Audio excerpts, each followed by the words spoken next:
चला तर आज आलेलं आहोत सिद्धनाथ मंदिर म्हसवड येथे. सातारा जिल्ह्यातील हे मंदिर आहे. थोडं मध्ये आहे मेन रस्त्यापासून, पण सुंदर आहे.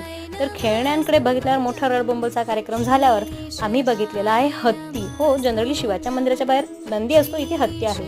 मग ड्रायव्हर मामाने सांगितलं, अरे त्या घंट्या काय, मंदिराची मोठी घंटी वाजवू लागतो, चल चल. मग मंदिरातील हे बघितलं का, सुंदर जुनं पुरातन काम चालुक्य काळातील आहे बरं का.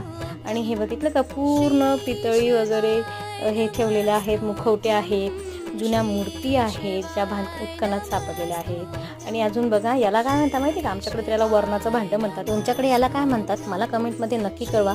तर आपण आलेलो आहोत सिद्धनाथाच्या मंदिरात.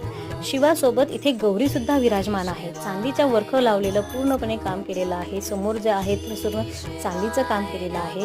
आमच्या छोट्याशा व्यंकूला देवाच्या पायाला लावून आशीर्वाद देण्यात आला. हे मंदिर पंढरपूर गोंदवले रोडला आहे, तर नक्की भेट द्या हा.